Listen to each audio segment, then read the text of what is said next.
नमस्कार, मैं हूं आपके साथ मुबश्शरा। स्वागत है आप सभी का एम न्यूज में। उत्तर प्रदेश अनुसूचित जाति वित्त एवं विकास निगम तथा भारत रत्न डॉक्टर अंबेडकर स्मारक एवं सांस्कृतिक केंद्र के अध्यक्ष डॉक्टर लालजी प्रसाद निर्मल ने वाराणसी के सर्किट हाउस में आयोजित पत्रकार वार्ता में कहा है कि योगी सरकार साहेब डॉक्टर अंबेडकर के साथ दलितों को भी सम्मान देने का काम कर रही है। योगी सरकार राजधानी लखनऊ में डॉक्टर अंबेडकर के विचारों एवं दर्शन के अनुरूप स्मारक का निर्माण भी करा रही है। आगे जानिए आगे और क्या कुछ कहा, देखिए हमारी खास रिपोर्ट। अध्यक्ष डॉक्टर लालजी प्रसाद निर्मल ने वाराणसी के सर्किट हाउस में आयोजित पत्रकार वार्ता में कहा, योगी सरकार बाबा साहब डॉक्टर अंबेडकर के साथ दलितों को भी सम्मान देने का कार्य कर रही है। योगी सरकार राजधानी लखनऊ में डॉक्टर अंबेडकर के विचारों एवं दर्शों के अनुरूप स्मारक का निर्माण करा रही है। साथ ही उन्होंने बताया कि लखनऊ में रामलीला ग्राउंड ऐशबाग के पास बाबा साहब डॉक्टर अंबेडकर का जो स्मारक बन रहा है, उसमें अंबेडकर के विचारों और दर्शन को प्रदर्शित करने वाला एक वृहद संग्रहालय भी बनवाया जा रहा है, जिसमें उनके जीवन व्रत एवं उनके दर्शन की अभिव्यक्ति होगी। स्मारक में एक भव्य पुस्तकालय, ऑडिटोरियम, शोध केंद्र एवं विपස්සना केंद्र स्थापित किया जा रहा है। राष्ट्रीय एवं अंतर्राष्ट्रीय स्तर पर डॉक्टर अंबेडकर के विचारों एवं दर्शन को प्रसारित करने और उन पर शोध करने की व्यवस्था भी उक्त स्मारक में की गई है। इसके लिए शोधार्थियों को छात्रवृत्ति प्रदान की जाएगी। योगी सरकार डॉक्टर अंबेडकर के व्यक्तित्व एवं कृतित्व को आगे बढ़ा रही है और उन्हें सम्मान देने का भी काम कर रही है, जिसके तहत मुख्यमंत्री श्री योगी आदित्यनाथ जी की घोषणा के अनुरूप प्रदेश के सभी सरकारी कार्यालयों में डॉक्टर अंबेडकर का चित्र लगाए जाने के आदेश दे दिए गए हैं, जिसका पूर्णतः अनुपालन किया जा रहा है। सरकार की नीतियों के तहत आवास योजना, सौभाग्य योजना, उज्ज्वला योजना, आयुष्मान भारत, राशन वितरण आदि योजनाओं के सबसे बड़े लाभार्थी दलित समाज के लोग हैं। उत्तर प्रदेश में 10,385 प्रधानमंत्री आदर्श ग्राम बनाए जा रहे हैं, जो अनुसूचित जाति बाहुल्य गांवों में से चयनित किए गए हैं। इन आदर्श ग्रामों में पहला पेयजल और स्वच्छता से संबंधित आधारभूत संरचनाओं का विकास है, दूसरा ठोस और द्रव अवशिष्ट निपटान सुविधाओं का विकास है, तीसरा विद्यालयों एवं आंगनबाड़ियों में शौचालयों का निर्माण और वृहद मरम्मत कार्य है, चौथा आंगनबाड़ियों का निर्माण है और पांचवा सर्व ऋतु संपर्क मार्ग है, जबकि छठा सोलर लाइट और स्ट्रीट लाइट की स्थापना सुविधाएं विकसित की जाएगी। बाबा साहब के नाम से प्रदेश में 1336 आदर्श गांवों का उत्सव धाम के रूप में विकसित किया जाएगा। ये उत्सव धाम ग्राम सभा के सामाजिक जरूरतों को पूरा करने के अलावा महिला स्वयं सहायता समूहों का निर्माण, बाल शिक्षण, स्वास्थ्य एवं स्वच्छता अभियान के रूप में प्रयोग किए जा सकेंगे। नहीं लेनी होगी, क्या ये व्यवस्था आपकी नज़र में क्या जायज है? देखिए, ये जो व्यवस्था लागू की गई है वह केवल शहरी क्षेत्रों में जो विकास के कार्य हो रहे हैं उन तक सीमित रखा गया है और पूरे प्रदेश में ग्रामीण क्षेत्रों में यह व्यवस्था लागू नहीं है।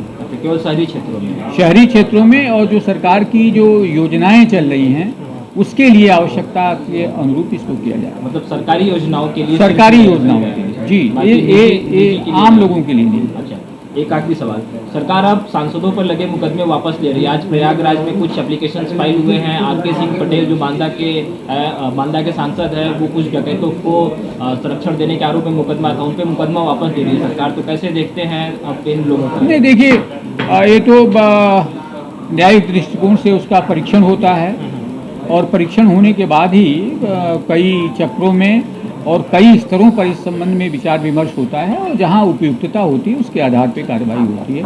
एक सामान्य रूप में कार्रवाई नहीं होती। अच्छा, एक आखिरी सवाल, थोड़ा सा और सवाल है जी, कि SC/ST के लोगों पर जो राजनीति करते हैं वो काफ़ी ऊपर उनका जो स्तर होता है काफ़ी ऊंचा हो जाता है, लेकिन जिन लोगों के लेकर राजनीति करते हैं वो लोग वहीं के लेवल अभी भी उनका स्टेबल। देखिए, ये दुर्भाग्य है अनुसूचित जातियों का भी और देश के लोकतंत्र का भी दुर्भाग्य है कि आज़ादी के इतने लंबे समय के बाद भी अनुसूचित जाति आर्थिक रूप से और सामाजिक रूप से सशक्त नहीं हो पाए। इसलिए हमारी सरकार अनुसूचित जातियों को आर्थिक रूप से भी सशक्त करने के लिए, सामाजिक रूप से सशक्त करने के लिए तमाम योजनाएं आई हैं, जिसके केंद्र बिंदु में दलित है, और आर्थिक रूप से सशक्त करने के लिए प्रधानमंत्री अनुसूचित जाति अभ्युदय योजना लाई गई है, जिसमें अनुसूचित सारे जितने भी अनुसूचित जाति के लोग हैं, पहले हमारी आय सीमा और पात्रता सीमा थी, जिसमें आय सीमा 50,000 रुपये प्रतिवर्ष थी, उसको हम लोगों ने आय से मुक्त कर दिया है।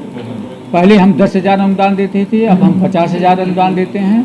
और किसी भी सीमा का कोई भी बड़ी फैक्ट्री, बड़ा उद्योग आप प्रोजेक्ट बनाकर लगा सकते हैं। सरकार उसके लिए ज़मीन मुहैया करा रही है और लोनिंग कर रही है। लेकिन सर, जिनकी बात आप लोगों ने की वो मात्र गिने चुने, उंगली पे गिने चुने बोधिसत्व बाबा साहब डॉक्टर अंबेडकर को सम्मान देने के लिए सरकार ने बड़े निर्णय लिए हैं। उत्तर प्रदेश में 10,358 अनुसूचित जाति बाहुल्य गांवों को प्रधानमंत्री आदर्श ग्राम के रूप में विकसित किया जा रहा है।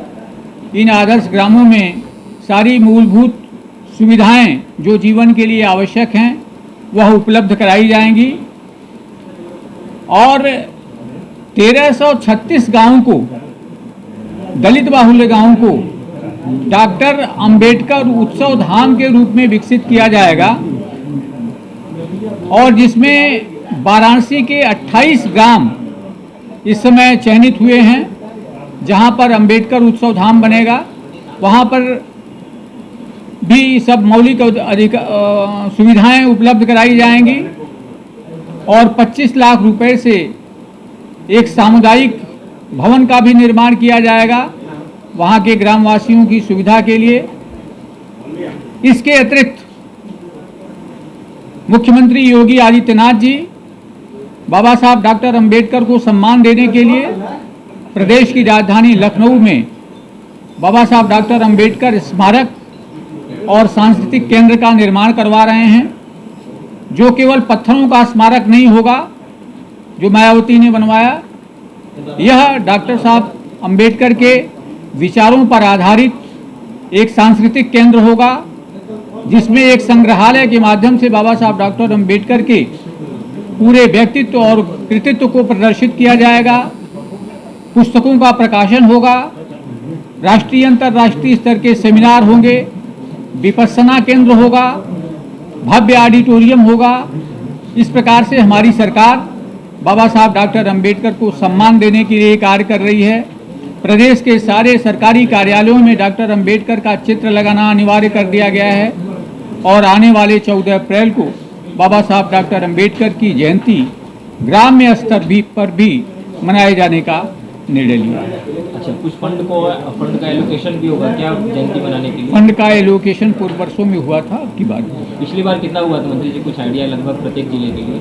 पिछली बार मुझे बहुत आइडिया नहीं इस समय कितना हुआ था। कुछ छोटी मोटी धनराशि है, बड़ी धनराशि है? हाँ, ये 50 के आसपास हुआ था। 50,000 पर जिले पे जी। तो इस बार उम्मीद करते हैं सरकार से कि इस बार भी दिया निश्चित रूप से। अच्छा, अब मैं तो फिलहाल इस रिपोर्ट में इतना ही। तमाम जानकारी के लिए बने हमारे साथ, देखते रहिए एम न्यूज। नमस्कार।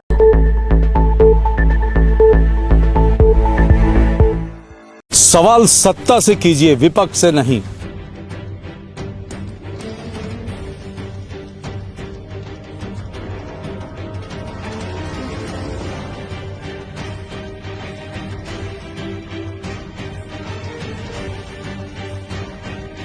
विपक्ष से सवाल करने वाले तो बहुत हैं, लेकिन सत्ता से सवाल करते हैं सिर्फ हम। इसलिए एम न्यूज के साथ जुड़िए और कीजिए सत्ता से सवाल।